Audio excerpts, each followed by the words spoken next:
ওকে, আসসালামু আলাইকুম। প্রিয় শিক্ষার্থীরা, সবাইকে স্বাগত। আমাকে দেখা যাচ্ছে কিনা এবং সাউন্ডটা ঠিক আছে কিনা আমাকে একটুখানি জানিয়ে দিবা। হোপফুলি সব কিছু ঠিক আছে। ওকে, তো আমরা আজকের ক্লাসে আমরা আলোচনা করব আমাদের বিলাসী যে গল্পটা রয়েছে, এই গল্পটা নিয়ে আমরা আমাদের আজকের ক্লাসে আলোচনা করব। ওকে,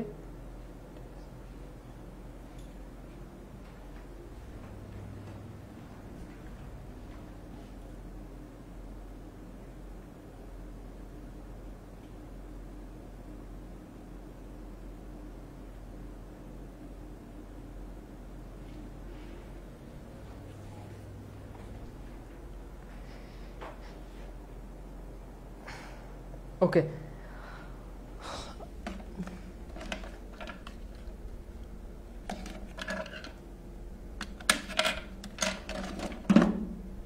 ওকে, ফাইন। তো আমার আমার কথা শোনা যাচ্ছে কিনা এবং সাউন্ডটা ঠিক আছে কিনা আমাকে একটু জানাও। ঠিক আছে, তো আমরা আজকে আমাদের বিলাসী গল্পের পার্ট 1 এটা নিয়ে, এই পার্টটা নিয়ে আমরা আমাদের আজকের ক্লাসে আলোচনা করব। এবং আজকের ক্লাসের পরে আমাদের পার্ট 2 হবে, অর্থাৎ বিলাসী যেহেতু বড় গল্প, এই জন্য এই গল্পটার উপরে আমাদের দুইটা পার্টে আমরা বিভাজন করেছি। দুইটা ক্লাস হবে এই গল্পটার উপরে। তো সবাই একটু জয়েন করে ফেলো। চমৎকার ক্লাস হতে যাচ্ছে আজকের ক্লাসটা। আমরা পড়বো এবং একই সাথে অনেকগুলো জ্ঞানমূলক কোশ্চেন আমরা সলভ করব। ওকে, ঠিক আছে। স্যার, আপনার পাঞ্জাবি পরার ব্যাপারটা খুব ভালো লাগে। ওকে,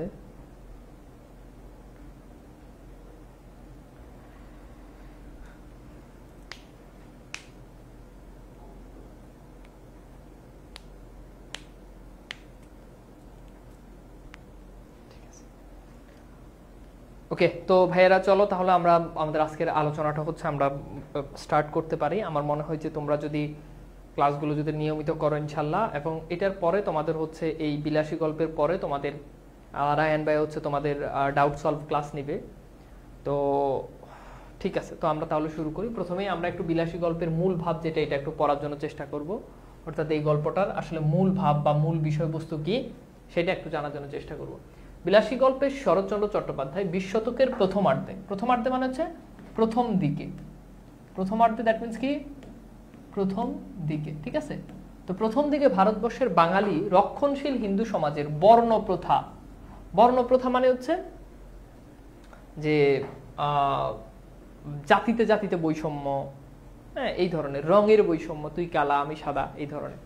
তো সেই সময় 20 শতকের প্রথম দিকে রক্ষণশীল হিন্দুদের ভিতরে এরকম বিভাজন ছিল, সেটা নিয়ে মূলত গল্পটা লেখা। এরপর কুসংস্কার, মিথ্যাচার, সবল কর্তৃক দুর্বলের উপর অত্যাচার। যার একটু টাকা পয়সা আছে, একটু ক্ষমতা আছে, সে যে দুর্বল তাকে অত্যাচার করতেছে, তাকে নির্যাতন করতেছে, সেই ঘটনা। অন্যায় ও হৃদয়হীনতার নানা প্রসঙ্গ রূপায়ণ করেছেন গল্পে মৃত্যুঞ্জয় উচ্চ কায়স্থ বংশের। কোন বংশ? কায়স্থ বংশ। এই মৃত্যুঞ্জয় আমাদের গল্পের নায়ক।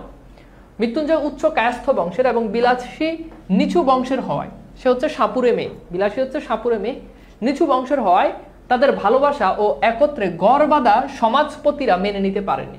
অর্থাৎ সেই সময় যারা সমাজপতি তারা এটা মেনে নিতে পারেনি। এখন ধরো তুমি একটা স্টাবলিশড ফ্যামিলির বা একটা ভালো পরিবারের ছেলে, তুমি যদি একটা মেয়েকে যদি বিয়ে করতে যাও, যেই মেয়ে ধরো যাদের একটু টাকা পয়সা আছে, এরা কি গিয়ে একটা তথাকথিত একটা সাপুরে মেয়েকে বিয়ে করাবে?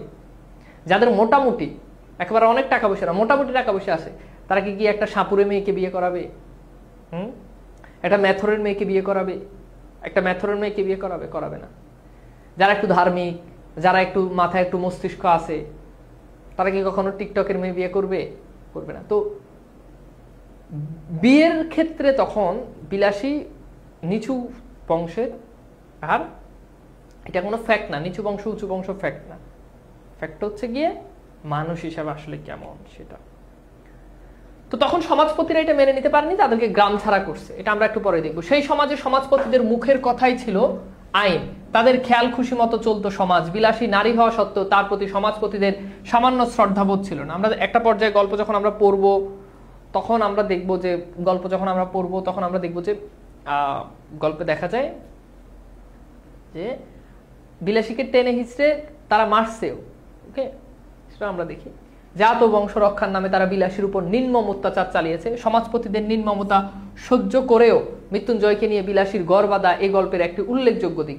যদিও তাদের দাম্পত্য জীবন দীর্ঘস্থায়ী হয়নি, অর্থাৎ বিলাসী এবং মৃত্যুঞ্জয় দুজন দুজনকে বিয়ে করছে, কিন্তু হ্যাঁ, কিন্তু এটার নাম কি, কারিমা আক্তার মাহি টিকটক করা মেয়ে কি খারাপ না? অনেক ভালো, অনেক ভালো, মানে কনফার্ম জান্নাতি টিকটক করলে, ঠিক আছে। মানে এটা যে খারাপ এটা আবার বলা লাগে যে এটা মানে খারাপ নাকি, খারাপ নাকি মানে কি, তার মানে কি খারাপ না ভালো, কনফার্ম জান্নাতি, মানে দুনিয়াতে থাকতে জান্নাতের টিকিট পেয়ে গেছে এরকম। যাদের কোনো গুনাহ নাই, যারা একেবারে পুত পবিত্র, যাদেরকে কখনো অন্য পুরুষ দেখে নাই, তাদের কণ্ঠও শুনে নাই, শরীর দেখবে তো দূরের কথা, নাকি এরকম? ও মনে হয় টিকটক করে, বুঝছো, মাহি ও টিকটক করে, ও খোঁজ নাও টিকটকে, টিকটক চালালে সার্চ দাও, দেখো ওর আইডি চলে আসবে। আচ্ছা, এরপর দেখো, এরপর বলছে যে তবু মৃত্যুঞ্জয় এবং বিলাসীর ভালোবাসা যেন নির্মম সমাজে নতুন আলোক প্রবাহ হয়ে উঠেছে। যদিও একটা সময় গিয়ে বিলাসী এবং মৃত্যুঞ্জয় তারা আসলে ঘর বেঁধেছে, কিন্তু দীর্ঘ সময় তারা আসলে থাকতে পারেনি। তো আমরা সেই গল্পটাই এখানে পড়বো। দৃষ্টিভঙ্গি এবং মৃত্যুঞ্জয় শৈশব কৈশোর জীবনের বর্ণনা। আমরা দেখি মৃত্যুঞ্জয় একেবারে কৈশোর জীবনের, বিয়ের আগের জীবনটা তার কেমন ছিল সেটার বর্ণনা। এরপর হচ্ছে সমাজের মানুষগুলো যেভাবে মৃত্যুঞ্জয়কে ঠকাতো, আমরা দেখি যে সমাজের মানুষগুলো মৃত্যুঞ্জয়কে ঠকাতো, মৃত্যুঞ্জয়কে এটা সেটা বলে টাকা নিত, এইসব ঘটনা এখানে আছে। মৃত্যুঞ্জয় সম্পত্তি নিয়ে জ্ঞাতিখুরার লোভ। জ্ঞাতিখুরা হচ্ছে তার এক, জ্ঞাতিখুরা মানে হচ্ছে চাচা, তার যে চাচা ছিল এই চাচার যে লোভ মৃত্যুঞ্জয় সম্পত্তির প্রতি, এটা মৃত্যুঞ্জয়কে নিয়ে জ্ঞাতিখুরার মিথ্যা বলা, অসুস্থ মৃত্যুঞ্জয়ের আস্থা ও তার প্রতি বিলাসী সহযোগিতামূলক আচরণ, বিলাসী কর্তৃক মৃত্যুঞ্জয় সেবা করা, সেবারত বিলাসী বাহ্যিক অবস্থার বর্ণনা, নেরা মৃত্যুঞ্জয়ের বাড়িতে আসার কারণ, সমাজপতিদের দৃষ্টিতে বিলাসীর অপরাধ এবং তার উপর হামলার নির্মম নির্যাতন ইত্যাদি অনেকগুলো বিষয় আমরা একটু পরে পড়বো। তো তোমাদেরকে একটু বলে রাখি, এখানে যদি বলা হয় বিলাসী গল্পের গল্পকথক কে, তাহলে উত্তর হচ্ছে নেরা। বিলাসী গল্পের গল্পকথক কে? উত্তর হচ্ছে নেরা। ওকে, বিলাসী গল্পের গল্পকথক কে? উত্তর হচ্ছে নেরা। নেরা কে? নেরা হচ্ছে মৃত্যুঞ্জয়ের ক্লাসমেট। ওকে, আচ্ছা, তো চলো আমরা তাহলে মূল গল্প পাঠ করি। এখান থেকে আমাদের মূল গল্পটা পাঠ শুরু। আমরা বিভিন্ন ছবির সাহায্যে জিনিসগুলোকে আরো অনেক প্রাণবন্ত করার জন্য চেষ্টা করব, প্রত্যেকটা প্রসঙ্গ, ঠিক আছে? আচ্ছা, তো চলো আমরা একটু দেখি। পাকা 2 ক্রোশ পথ হাঁটিয়া, এটা হলুদ রঙের যেটা, ওটা হচ্ছে ব্যাখ্যা, ওটা আমরা পড়বো না। পাকা 2 ক্রোশ পথ হাঁটিয়া স্কুলে বিদ্যা অর্জন করিতে যাই। এরা বলতেছে যে আমরা পাকা 2 ক্রোশ, 2 ক্রোশ এটা হচ্ছে পথের দূরত্ব। 2 ক্রোশ মানে হচ্ছে 1 ক্রোশ হচ্ছে 2 মাইলের থেকে বেশি, 1 ক্রোশ 2 মাইলের থেকে বেশি, তার মানে 2 ক্রোশ মানে হচ্ছে 4 মাইলের থেকে বেশি, মানে 4 মাইলের থেকেও বেশি দূরত্ব অতিক্রম করে সেকালে স্কুলে যেতে হতো। হ্যাঁ, এরপর বলছে আমি একা নয় 10-12 জন, অর্থাৎ নেরা শুধু একা যায় না, 10-12 জন সেই সময় 4 মাইল। এখন তো আমাদের ঘরের পাশে আমাদের স্কুল কলেজ, অসংখ্য অগণিত স্কুল কলেজ, তখন তো এটা ছিল না, মাইলের পর মাইল 3-4 গ্রাম মিলে একটা স্কুল থাকতো। তো নেরা বলতে যে আমরা এরকম 10-12 জন মিলে কি করি, স্কুলে যাই। যাহাদের বাটি, বাটি শব্দের অর্থ হচ্ছে কি, বাড়ি, যাদের বাটি, বাটি মানে কি বাড়ি, যাদের বাড়ি পল্লী গ্রামে মানে গ্রামে, তাহাদের ছেলেদের শতকরা 80 জনকে এমনই করিয়া বিদ্যা লাভ করতে হয়। অর্থাৎ যাদের বাড়ি শহরে না, যাদের বাড়ি গ্রামে, তাদের 100 জনের মধ্যে 80 জনকে এরকম অনেক দূরত্ব অতিক্রম করে, অর্থাৎ প্রায় 4 মাইলের উপরে দূরত্ব অতিক্রম করে তাদেরকে স্কুলে যেতে হয়, মানে বিদ্যা অর্জন করতে হয়। ইহাতে লাভের অঙ্ক শেষ পর্যন্ত একেবারে শূন্য না পড়িলেও যাহা পড়ে তাহা হিসাব করিবার পক্ষে এই কয়টা কথা চিন্তা করে দেখিলেই যথেষ্ট হইবে। অর্থাৎ বলতে যে এই যে ছেলেরা এত কষ্ট করে মাইলের পর মাইল অতিক্রম করে স্কুলে যায়, এটাতে আসলে লাভ একটুখানি হয়, তবে সেই লাভটা আসলে হিসাব করার মতো না।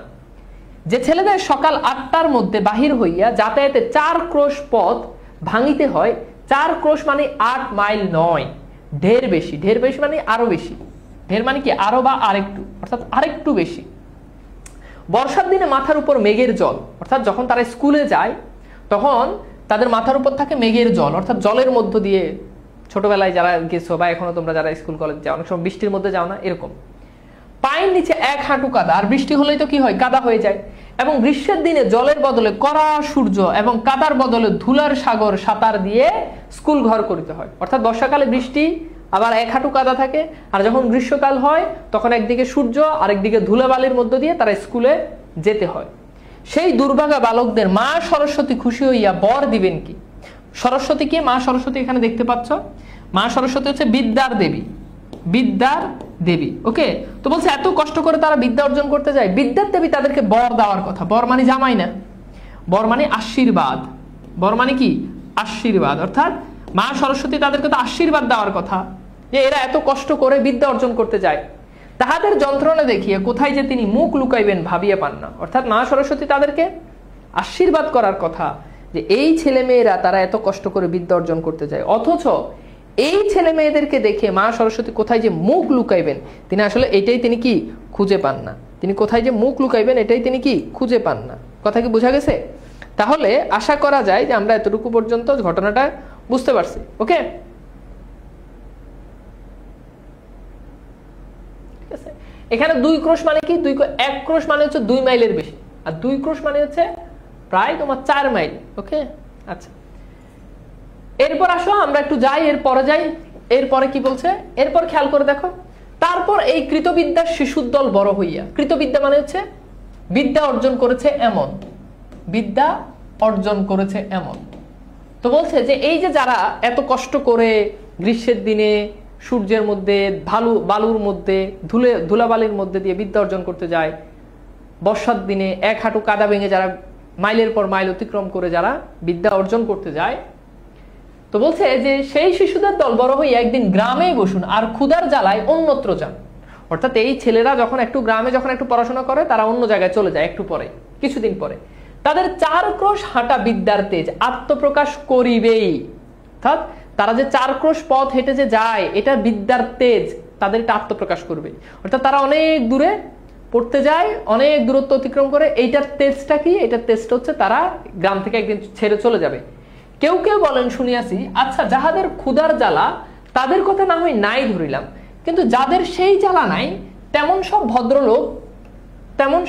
সব ভদ্রলোকই বা কি সুখে গ্রাম ছাড়িয়া পালায়ন করে। অর্থাৎ বলতেছে যারা গ্রামে খাইতে পারে না, তারা না হয় খাইতে পারে না, এই যন্ত্রণায় তারা শহরে চলে যায়, কিন্তু যাদের গ্রামে খাবার দাবার সবই আছে তারা কেন শহরে চলে যান? এটা প্রশ্ন করা হয়েছে। ঠিক আছে, তারা বাস করিতে থাকলে তো পল্লীর এই দুর্দশা হয় না। অর্থাৎ মানুষজন দেখবে একটু গ্রামে পড়াশোনা করেই শহরে চলে যায়, শহরে বাচ্চা কাচ্চা পড়াশোনার জন্য। তো যারা একবার শহরের জীবনে অভ্যস্ত হয়ে যায় তারা কিন্তু আর গ্রামে ফিরে আসা চলে না। তো বলছে এই যে গ্রামে থেকে একটু পড়াশোনা করে শহরে চলে যায় তারা আর গ্রামে আসে না। তারা যদি শহর থেকে পড়াশোনা করে যদি গ্রামে আসতো তাহলে গ্রাম তো আরো উন্নত হতো, গ্রামে তো এই দুর্দশা হতো না। ম্যালেরিয়ার কথা না হয় নাহি পড়িলাম। অর্থাৎ তখন এই ম্যালেরিয়া রোগটা প্রকোপ ছিল, ম্যালেরিয়াতে অনেক গ্রামের পর গ্রাম মানুষজন মারা যেত। ম্যালেরিয়ার কথা না হয় নাই পড়িলাম, সে থাক, কিন্তু ওই 4 ক্রোশ হাঁটার জ্বালায় কত ভদ্রলোকই যে ছেলেপুলে লইয়া গ্রাম ছাড়িয়া শহরে পালায়ন করে তার সংখ্যা নাই। বলছে যে ম্যালেরিয়ার কথা, যে ম্যালেরিয়ার কারণে তো অনেক মানুষ মারা যায়, ম্যালেরিয়ার কথা আমি বাদই দিলাম। অনেক মানুষ শহরে চলে যায় কেন? এই যে 4 ক্রোশ দূরত্ব অতিক্রম করে তাদেরকে বাচ্চাদেরকে কি করতে হয়? স্কুলে যেতে হয়। এই যে একটা কষ্ট, এই যে যন্ত্রণা, এইটার যন্ত্রণায় অনেকেই কি করে? শহরে চলে যায়, কারণ গ্রামে তখন স্কুল কলেজ বেশি ছিল না। তারপরে একদিন ছেলেপুলের পড়াও শেষ হয় বটে, কিন্তু শহরের সুযোগ সুবিধা রুচি লইয়া তাদের আর গ্রামে ফিরিয়ে আসা চলে না। অর্থাৎ গ্রামে যে শহরে একবার অভ্যস্ত হয়ে গেছে সে কিন্তু গ্রামে গেলে আর ভালো লাগে না। আমি কিন্তু গ্রামে মানুষ এসে একটা দীর্ঘ সময় গ্রামে ছিলাম, তারপর শহরে আসছি। এখন আমি গ্রামে গেলে, আমি লাস্ট কোন দিন 3 দিনের বেশি আমি গ্রামে ছিলাম আমার মনে নাই। ইভেন ঈদে গেলেও আমি 3 দিনের বেশি, ঈদের আগদিন যাই, ঈদের দিন থাকি, ঈদের পরের দিন চলে আসি, কিংবা ঈদের পরের দিন না আসলো তারপর দিন সকালে চলে আসি। মানে এটা হচ্ছে ঈদের সময়। নর্মালি আমি কখনোই বাড়িতে 1-2 দিনের বেশি থাকি না। এখন কেন থাকি না? তো ব্যাপারটা হচ্ছে থাকি না এই কারণে, মানে ভালো লাগে না, মনে হচ্ছে যে ভালো লাগে না। অনেকেই আছে আবার যে গ্রামে গেলে আসতে চায় না। আমি আসলে ওরকম, যখন ঢাকাতে যখন ইন্টার যখন পড়তাম তখন থেকে আমি গ্রামে গেলে মানে গ্রামে খুব যাইতামই না, খুবই কম। তো যথেষ্ট কারণ, মানে এটার কোনো যে কারণ আছে ব্যাপারটা এরকম না, ভালো লাগে না। তো শহরে যারা অভ্যস্ত হয়ে যায় তাদের আর ওরকম গ্রামে আর ফিরে যাওয়া যায় না। কিন্তু থাক এই সকল বাজে কথা, স্কুলে যায় 2 ক্রোশের মধ্যে এমন আরো 2-4খানে গ্রাম পার হইতে হয়। অর্থাৎ যখন তারা স্কুলে যায়, এই যে তারা স্কুলে যে যায়, এটা যদি তাদের স্কুল হয় তাহলে স্কুল থেকে যাওয়ার সময় তাদের আরো 2-4টা গ্রাম তাদের পার হইতে হয়, 2-4টা গ্রাম পার হইতে হয়, বুঝছো?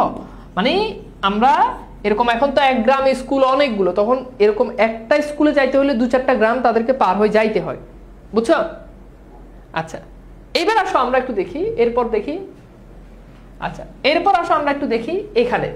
তো বলছে যখন তারা এই গ্রামে, বিভিন্ন গ্রাম থেকে যখন তারা যায়, মানে 2-4টা গ্রাম যখন তারা পাড়ি দিয়ে স্কুলে যায়, যাওয়ার পথে তারা আসলে কি কি কাজ করে আমরা সেগুলো একটু দেখি।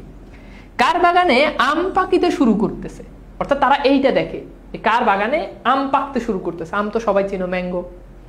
কার বাগানে আম পাকতেছে, ছোটবেলায় যারা স্কুলে যারা গেছো এই দুষ্টামিগুলো করছো, অন্যের গাছে আম দেখছো পায়রা খাই ফেলাইছো, অন্যের গাছে বড়ই দেখছো, খেজুর দেখছো, এটা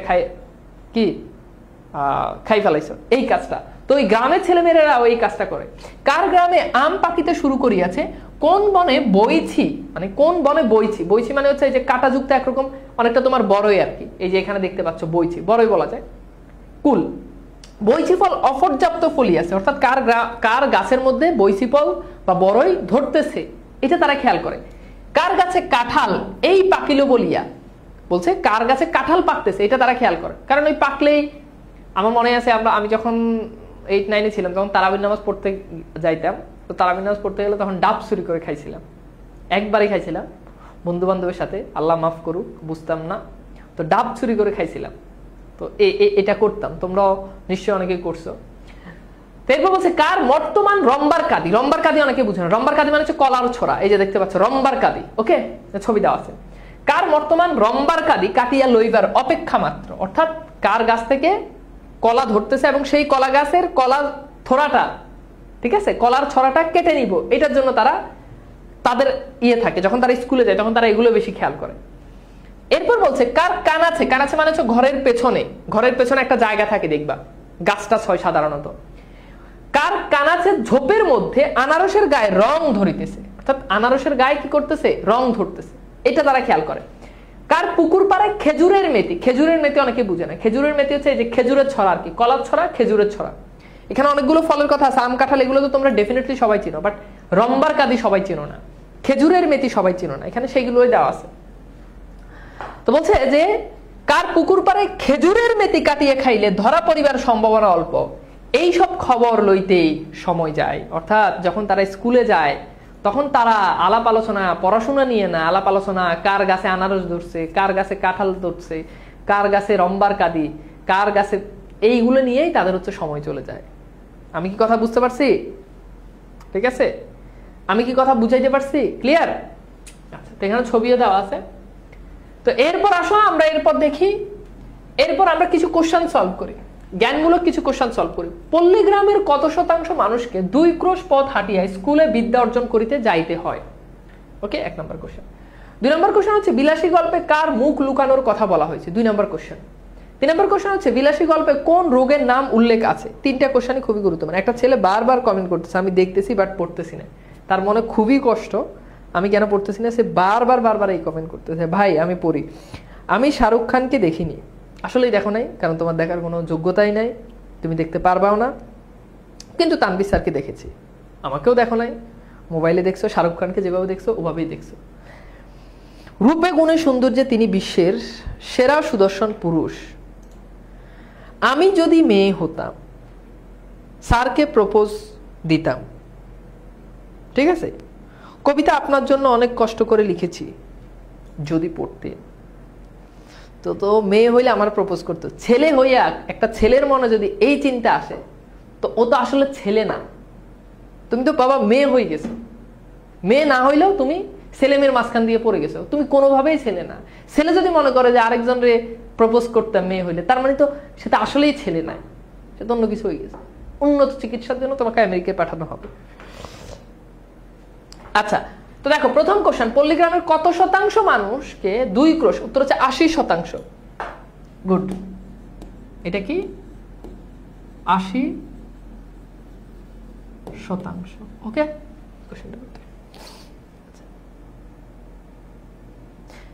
বিলাসী গল্পে কার মুখ লুকানোর কথা বলা হয়েছে? দেবী সরস্বতী। বিলাসী গল্পে কোন রোগের নাম? উত্তর হচ্ছে ম্যালেরিয়া। ম্যালেরিয়া, ওকে, ম্যালেরিয়া, ওকে।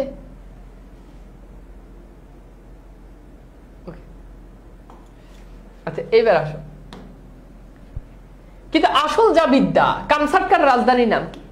অর্থাৎ আসল যে বিদ্যা, কোন একটা রাষ্ট্রের রাজধানীর নাম কি, এগুলো তারা জানে না। আসল যে বিদ্যা, কামসাটকার রাজধানীর নাম কি? এখন কামসাটকা এটার মানে কি?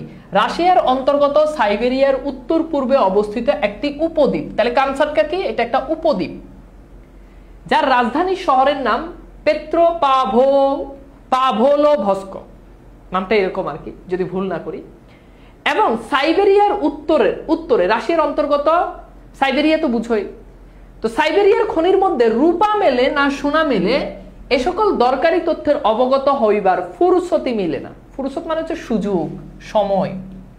মানে এই যে এইসব আকাম করতে করতে তারা যে আসল যে বিদ্যা, আসল যে পড়াশোনা, কোন একটা দেশের রাজধানীর নাম কি, কোন একটা খনির মধ্যে সোনা পাওয়া যায় না রূপা পাওয়া যায়, এগুলো তারা আসলে আর খেয়াল রাখে না, এগুলো তাদের আর মনে থাকে না। কাজেই এক্সামিনের সময়, এক্সামিন মানে হচ্ছে পরীক্ষা, এক্সামিন মানে কি? পরীক্ষা। কাজেই পরীক্ষার সময় এডেন কি, এই যদি এই কোশ্চেন আসে যে এডেন কি, এডেন হচ্ছে লোহিত সাগর ও আরব সাগরের প্রবেশদ্বার এবং আরব দেশের দক্ষিণ পশ্চিম অঞ্চলে অবস্থিত একটি সামুদ্রিক লবণ তৈরির জন্য একটা বন্দর। তো এই বন্দরের নাম যদি পরীক্ষা, যে এডেন কি জিজ্ঞেস করিলে বলি ফার্সিয়ার বন্দর, মানে বলে যে পারস্যের বন্দর বা ইরানের বন্দর, মানে ভুলভাল উত্তর দিয়ে আসে। আর হুমায়ুনের বাপের নাম কি জানিতে চাইলে, যদি হুমায়ুন হচ্ছে মোগল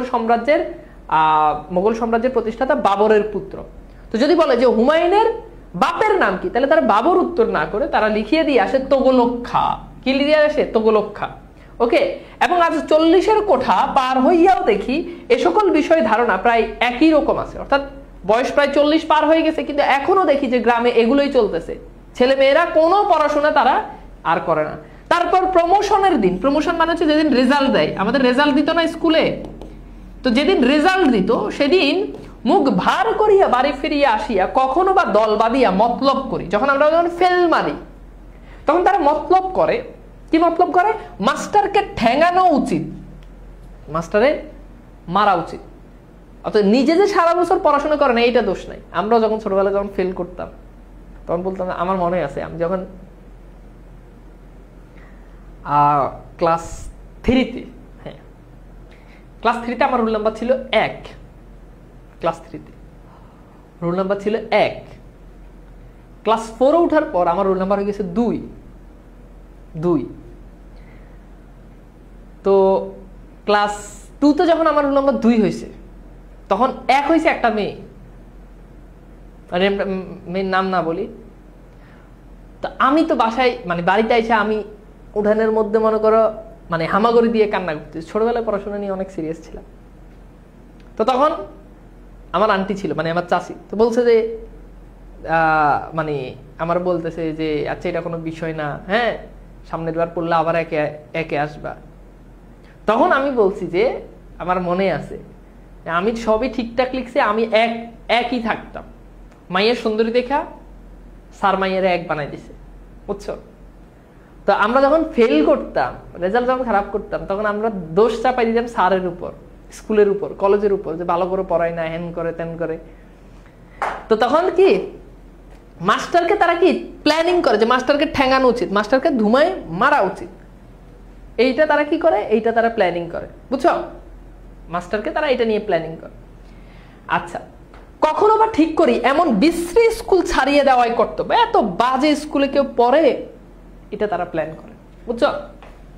আচ্ছা, এরপর দেখো আমাদের গ্রামে একটা ছেলের সঙ্গে, নামটা বলি নাই কেন, কারণ ওই নাম দিয়ে আমার মনে হয় ক্লাস 8 পর্যন্ত আমার আশেপাশের আত্মীয় স্বজন, আমার ফ্যামিলির মানুষজন খেপাইতো ওই মেয়ের নাম দিয়ে, বুঝছো? তো এটা আসলে আর তোমাদেরকে শোনাতে চাইনি, কথা বুঝছো? আচ্ছা, এইবার আসলে আমার সাথে কিছু ছিল নাকি আমি বুঝতামই না।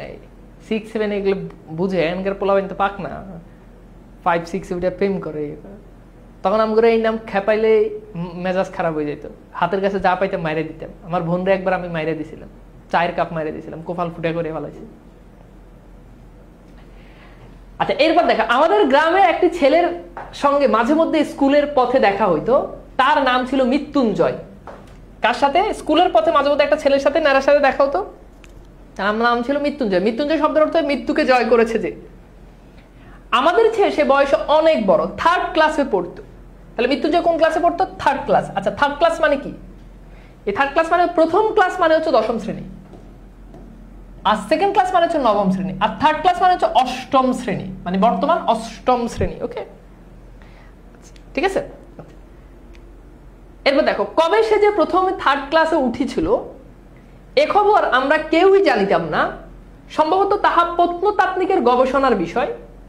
আমরা কিন্তু তাহার ওই 3rd ক্লাসে চিরদিন দেখিয়ে আসিয়াছি। বলতে সে যে কবে 3rd ক্লাসে উঠছে, আদু ভাই থাকে না, এটা আমরা যতদিন ধরে স্কুলে পড়তেছি তাকে ওই 3rd ক্লাসেই দেখতেছি। সে যে কবে 4th ক্লাসে ছিল, মানে এটা জানার জন্য প্রত্নতাত্ত্বিকের গবেষণার বিষয়। প্রত্নতাত্ত্বিক হচ্ছে যারা প্রাচীন বিষয় নিয়ে যারা গবেষণা করে তারা, অর্থাৎ এই প্রাচীন বিষয় নিয়ে যারা গবেষণা করে এটা তাদের গবেষণার বিষয়। কারণ আমরা কখনোই তাকে 4th ক্লাসে উঠার মানে 3rd ক্লাসে দেখছি, 2nd ক্লাসেও কখনো দেখি নাই, 4th ক্লাসেও আমরা কখনো দেখি নাই। আমরা কিন্তু তাহার ওই 3rd ক্লাসেই চিরদিন দেখিয়ে আসিয়াছি। তাহার 4th ক্লাসে পড়ার ইতিহাস কখনো শুনি নাই। 4th ক্লাস মানে কি বুঝতে পারতেছো? মানে কখন যে সে 7ম শ্রেণীতে ছিল এটা আমরা কখনোই জানি নাই। 2nd ক্লাসে উঠিবার খবর আমরা কখনো পাই না। কখন যে সে ক্লাস 9-এ উঠবে এই খবর আমরা জানি। আজীবন তারা ক্লাস 8-এই দেখছি। মৃত্যুঞ্জয়ের বাপ, ভাই, বোন কেউই ছিল না।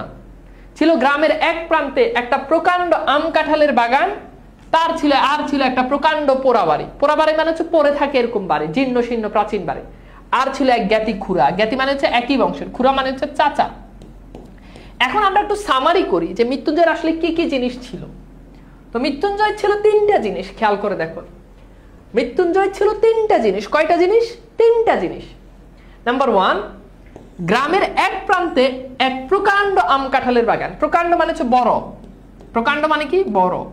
তো এইটা হচ্ছে সেইটা যে বড় আম কাঁঠালের বাগান। এখানে খেয়াল করবা, পরীক্ষাতে কোশ্চেন আসে, আম প্লাস কাঁঠাল দুইটা মিলে একটা বাগান। এই যে দেখো এখানে আম আছে, আবার দেখো এখানে কাঁঠাল আছে। এগুলো আমি অনেক কষ্ট করে, অনেক সময় দিয়ে, অনেক অনেক অনেক অনেক বেশি কষ্ট করে এগুলো বানাই। তোমাদেরকে বলি, তোমরা তো শোনো না, ওরকম ক্লাস তোমরা কোথাও পাবা না অনলাইনে। এটা আমি চ্যালেঞ্জ দিয়ে বলতে পারি, পাবা না এটা। তাহলে 1 নাম্বার কি? গ্রামের এক প্রান্তে একটা প্রকাণ্ড আম কাঁঠালের বাগান ছিল। 2, একটা প্রকাণ্ড পোড়া বাড়ি ছিল, মানে বড় একটা পোড়া বাড়ি ছিল, মানে প্রাচীন বাড়ি পড়ে থাকে এমন এই ধরনের বাড়ি। 3 ছিল আরেক ছিল এক জ্ঞাতি খুড়া, একই বংশের খুড়া, হারামজাদা খুড়া। এটা দেখো মালটারে খুব কঠিন করে আমি কিন্তু বানাইছি, এগুলো কিন্তু আমি নিজে বানাইছি, বুঝছো? একদম পুরো 100 মানে ওর কাম যেটা, ওর কামের লগে ফুটাইয়া আমি ওর চেহারাটা ওরকম করে বানাইছি, বুঝছো?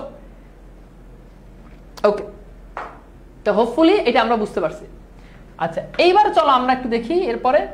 তো খুড়ার কাজ কি কি ছিল দেখো। গল্পটাকে আমরা কিন্তু বইয়ের গদবাদা গল্পের মতো না করে সামারি করে কিন্তু অনেক সুন্দর করে কিন্তু পড়তে পারি, পয়েন্ট পয়েন্ট করে আমরা পড়তে পারি, পয়েন্ট আকারে করে আমরা পড়তে পারি।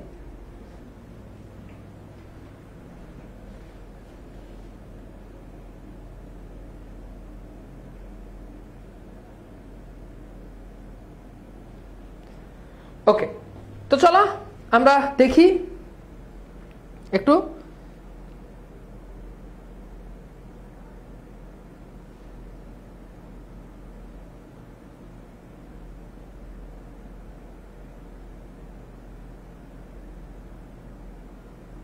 কি কই গেল?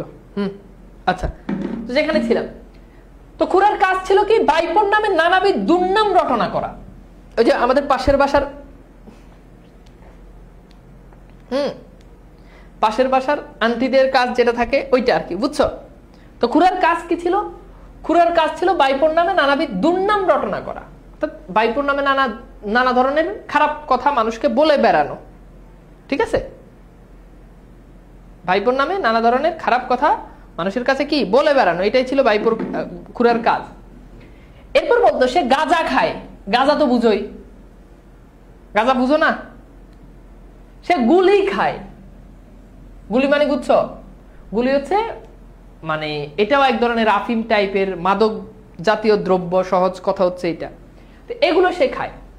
তার আরেকটা কাজ ছিল বলিয়া বেড়ানো, দুইটা কাজ করতো। আরেকটা কাজ, সে বলে বেড়াইতো মানুষের কাছে। ওই বাগানের অর্ধেকটা, ওই যেই বাগানটা মৃত্যুঞ্জয়ের আম কাঁঠালের বাগান, ওই বাগানের অর্ধেকটা তার নিজের অংশ, নালিশ করিয়া নয়, উপরের আদালতের হুকুমে, কিন্তু সে একথা পরে হইবে। অর্থাৎ একদিন সে নালিশ করে না, সমাজের মানুষের কাছে নালিশ করে না, উপরের আদালতের হুকুমে, মানে উপরওয়ালার হুকুমে সে একদিন এই বাগানের মালিক হয়। কিভাবে হয় সেটা আমরা গল্পের শেষে জানবো। যখন মৃত্যুঞ্জয় মারা যায় তখন সেটার মালিক হয়, ঘটনা এটাই। এরপর দেখো, মৃত্যুঞ্জয় নিজে রাঁধিয়া খাইতো, মানে তার বউ ছিল না, নিজেই রান্না বান্না করে খাইতো। আমের দিনে ওই আম বাগানটা জমা দিয়া, আমের দিনে আম বাগানটা জমা দিয়ে, ওইটা মানুষের কাছে ইজারা দিত। পুকুর ইজারা দেয় না, জমা দিত মানুষের, যে এই সিজনে যত আম হয় এটা তোমার, বিনিময় তুমি আমাকে এই টাকাটা দিবা, এরকম আর কি। তাহার সারা বছর খাওয়া পড়া চলিত, এটা চলিত হবে, এবং ভালো করিয়াই চলিত। যেদিন দেখা হইয়াছে সেদিনই দেখি ছেঁড়া খোরা মলিন বইগুলো বগলে করিয়া পথের একধার দিয়া নীরবে চলিছে। অর্থাৎ যেদিনে আমি নেড়াকে দেখেছি সেদিনে দেখি যে ছেঁড়া খোরা মলিন বইগুলো সে এভাবে বগলে দিয়ে সে চলতেছে।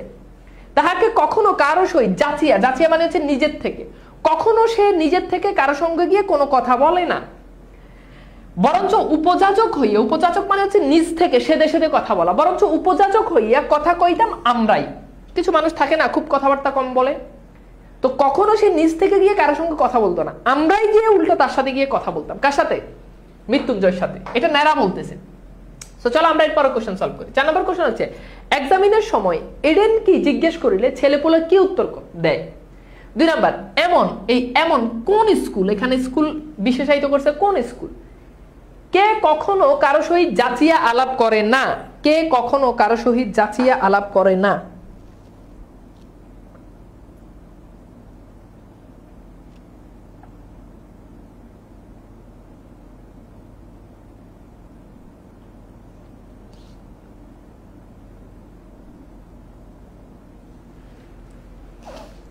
কে কখনো কারো সহিত যাচিয়া আলাপ করে না?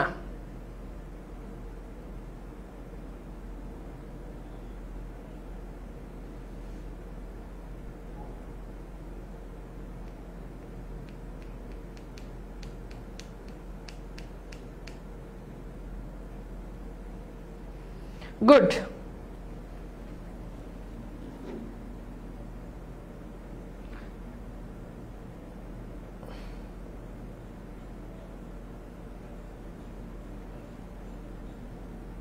তাহলে এইটার উত্তর তারা কি করে? এডেন কি জিজ্ঞেস করলে তারা উত্তর দেয় ফার্সিয়ার বন্দর, ফার্সিয়ার বন্দর। এরপর এমন কি স্কুল? বিশ্রী স্কুল। এটা কিন্তু পরীক্ষাতে কোশ্চেন আসবে, বিশ্রী স্কুল। ওকে, এটার উত্তর হচ্ছে মৃত্যুঞ্জয়। Okay fine. আচ্ছা, এরপর আসো আমরা 7 number question, 8 number question, 9 number question, আরো 3টা কোশ্চেন সলভ করি। বলছে মৃত্যুঞ্জয় কিসের বাগান ছিল? খুড়া ভাইপোর নামে কি কি দুর্নাম রটনা করত? কি কি দুর্নাম রটনা করত? এরপর হচ্ছে মৃত্যুঞ্জয়ের বাগানের কতটুকু খুড়া নিজের অংশ বলে দাবি করত? মৃত্যুঞ্জয়ের বাগানে খুড়া কতটুকু নিজের অংশ বলে দাবি করত?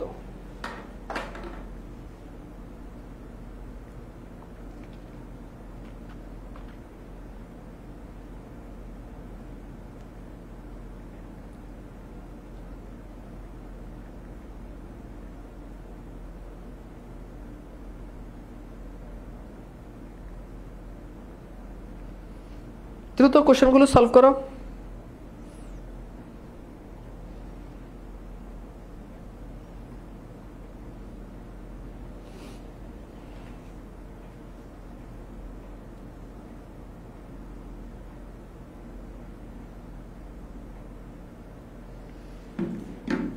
ওকে, এটা দেখো মৃত্যুঞ্জয় কিসের বাগান ছিল? উত্তর হচ্ছে আম কাঁঠালের বাগান ছিল।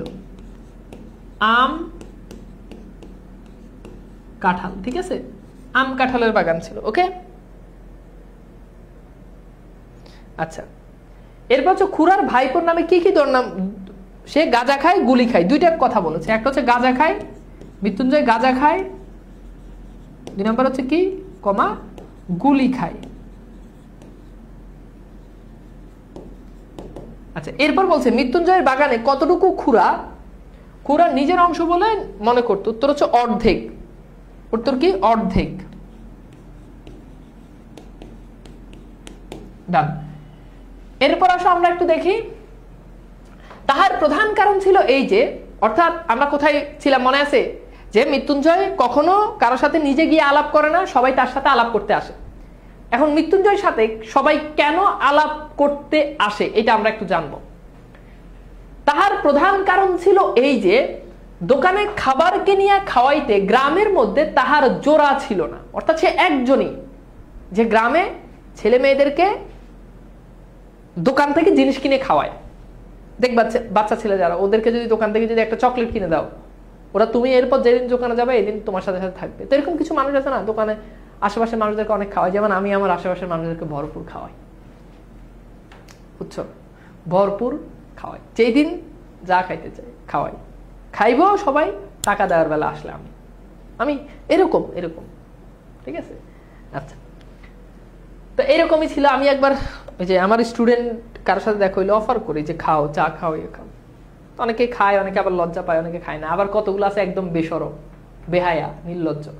ওই কয়দিন আগে হচ্ছে আমি আমাদের বন্দি পাঠশালাতে অফিসের নিচে অ্যাডমিশনের সময় আর কি 3-4 মাস আগে একটা মেয়ে তো আমার দেখলে কাছে আসছে, বললো যে ভাই আপনার ক্লাস করছি, আপনার বাংলা ক্লাস করছি। Okay fine.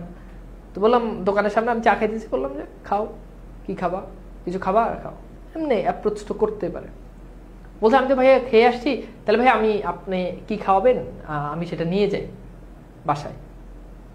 তো এই ঘটনা তো প্রথম যে নিয়ে যাবে, অর্থাৎ বাসায় নিয়ে যাবে। তো বললাম আচ্ছা এখন আমি কি কইতে পারি যে তুমি একটা চকলেট নিয়ে একটা আচার নিয়ে চলে যাও? আমি বললাম আচ্ছা কি নিবা, নাও, সমস্যা নেই। তো ও 278 টাকা, 278 টাকা, 70 টাকা প্লাস আর 8 টাকা সে জিনিসপত্র নিছে। মনে করো এমন কোনো কিছু নাই, নেয় নাই চকলেট, সুইংগাম, আচার, মানে আমি ওর দুলাভাই লাগে। দুলাভাই যেমন ওই জিনিস ও এরকম নিয়ে গেছে। তারপর হচ্ছে তোমার ওই যে ইয়ে আছে তোমার জুস আছে, মানে 278 টাকার ওর খালি। এখন আমি তো নিষেধ করতে পারি না, নিষেধ করতে পারি না, কি বলবো, মানে নিজেই মনে করো ভেবা চাকা খাই গেছি, ওর কি বলবো আর নিজে। তা আচ্ছা, এরপর কি, আর শুধু ছেলেরাই না, কত ছেলের বাপ কতবার যে গোপনে ছেলেকে দিয়ে তাহার কাছে স্কুলের মাহিনা মানে হচ্ছে বেতন, মাহিনা মানে কি বেতন হারাইয়া গেছে, বই চুরি হয়ে গেছে ইত্যাদি বলিয়া টাকা আদায় করিয়া লইত।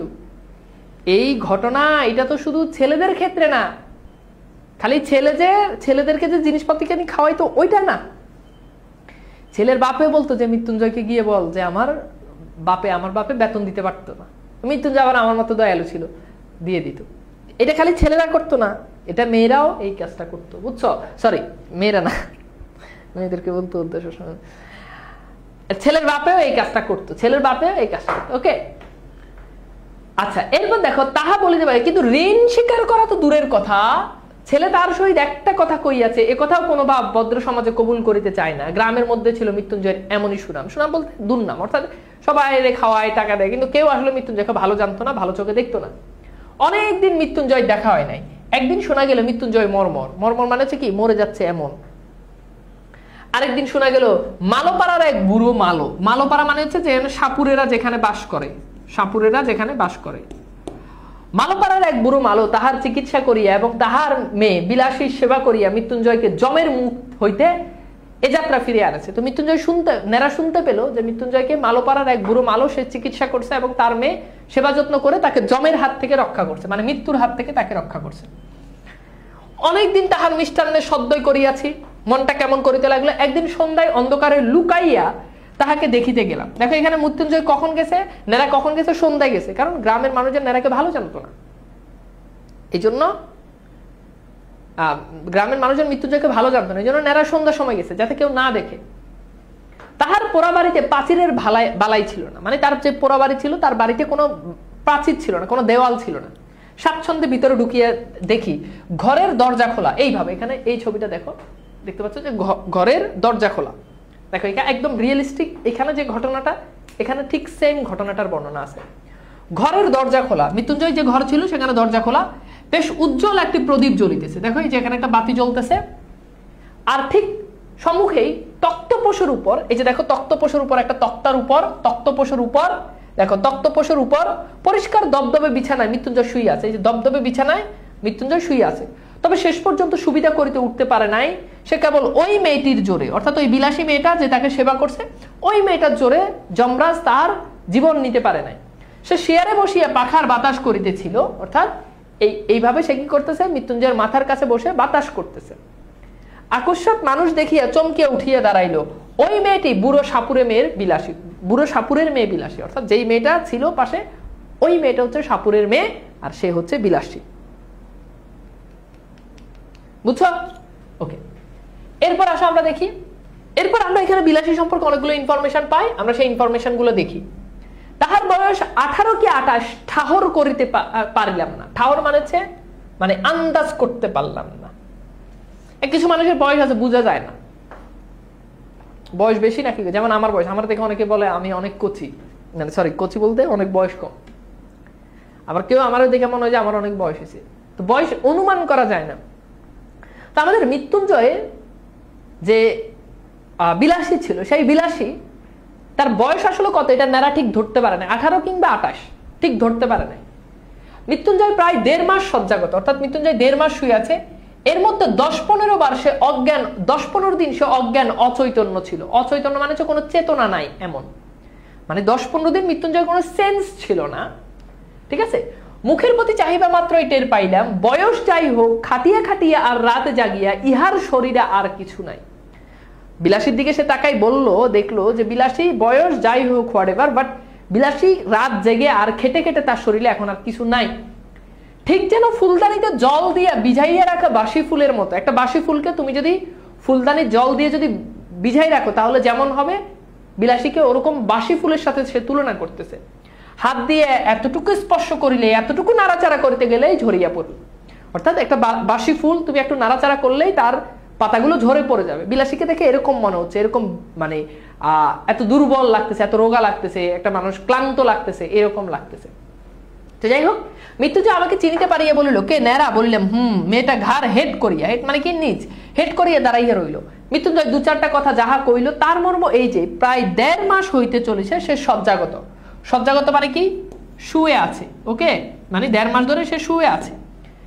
মধ্যে 10-15 দিন অজ্ঞান অচৈতন্য অবস্থায় পড়িয়াছিল। এই কয়েকদিন হইল সে লোক চিনিতে পারিল, এবং যদি এখনো সে বিছানা ছাড়িয়ে উঠতে পারে নাই, কিন্তু আর ভয় নাই। এখনো যদিও সে বিছানা থেকে উঠতে পারে নাই, বাট আর ভয় নাই, এটা ডাক্তার বলছে আর কি, কবিরাজ বলছে। তো চলো আমরা কোশ্চেন সলভ করি। 10 নম্বর কোশ্চেনে বলছে, বিলাসীর গল্পে মৃত্যুঞ্জয় চিকিৎসা করিত কে? নেরা কখন মৃত্যুঞ্জয়ের বাড়ি গেল? মৃত্যুঞ্জয় পোড়া বাড়িতে কিসের বালাই নাই? 3টে কোশ্চেন সলভ করো।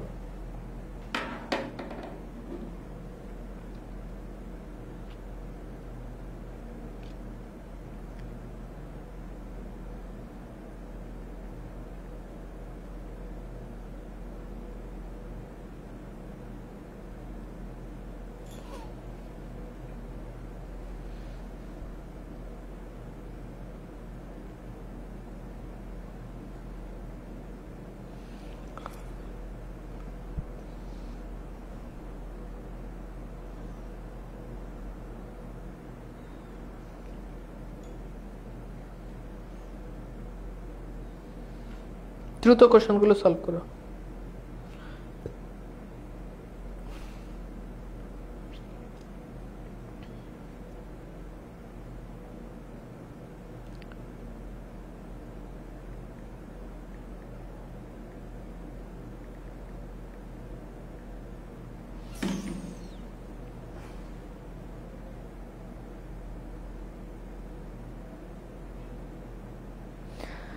মিষ্টান্নের সদ্যই করিয়াছি মানে কি? মানে মিষ্টান্নের সদ্যই করিয়াছি মানে হচ্ছে, মানে মৃত্যুঞ্জয় যে মিষ্টি, মৃত্যুঞ্জয় যে মানুষকে মিষ্টি মিষ্টি খাওয়ায় আর কি, ওইটা খুব ভালোভাবে ব্যবহার করছি, ওইটাকে খুব ভালোভাবে তার টাকা খরচ করছে, ওইটা বুঝায়।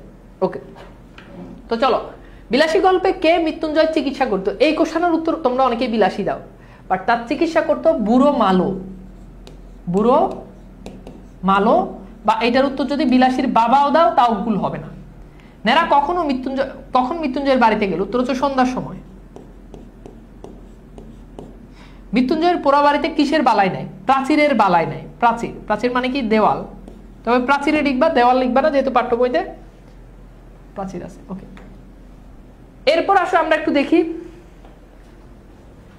আচ্ছা, ব্রাইটনেসটা আর একটু বাড়াই দিই। ব্রাইটনেসটা একটু ইয়ে থাকলে আর কি বেটার দেখায়, মানে একটু ডার্ক থাকলে বেটার দেখায়। ব্রাইটনেস বাড়াইলে ভালো লাগে না আর কি, একটু সাদা সাদা হয়ে যায়। বাট ব্রাইটনেসটা যখন একটু একটু নিভু নিভু থাকে তখন জিনিসটা ফুল কালো থাকে আর ফুটে উঠে বেশি। বাড়াই দিলাম তোমাদের অনুরোধে আর একটু।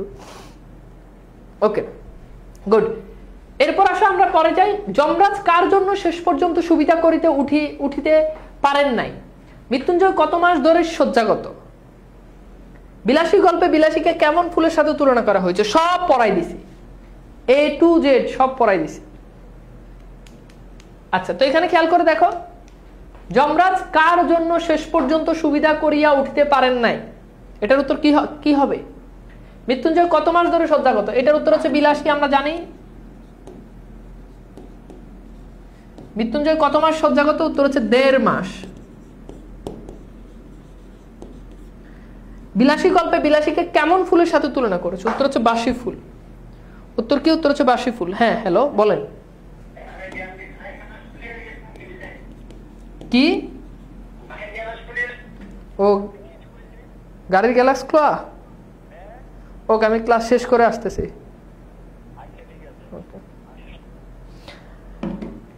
ওকে, ফাইন।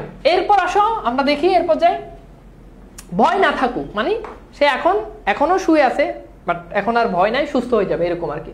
ভয় না থাকুক, কিন্তু ছেলে মানুষ হইলে এটা বুঝিলাম, আজও যাহার শয্যা ত্যাগ করিয়া উঠিবার ক্ষমতা হয় নাই। অর্থাৎ আজও যার শয্যা ত্যাগ মানে আজও যার এখনো যে শুয়ে আছে, শোয়া থেকে এখনো উঠার যার সক্ষমতা হয় নাই, সে রোগীকে এই বনের মধ্যে একাকী যে মেয়েটি বাছাইবা তুলিবার ভার লইয়াছিল, সে কত গুরু ভার। এবার নেরা চিন্তা করতেছে যে একটা মেয়ে একটা ছেলেকে নিয়ে একটা বনের মধ্যে, একটা জঙ্গলের মধ্যে একটা ঘরে পড়ে থাকে, যে অসুস্থ, যে এখনো খাট থেকে উঠতেই পারে না, এই যে দায়িত্বটা নিল, এটা কত বড় গুরু দায়িত্ব, এটা সে চিন্তা করতেছে।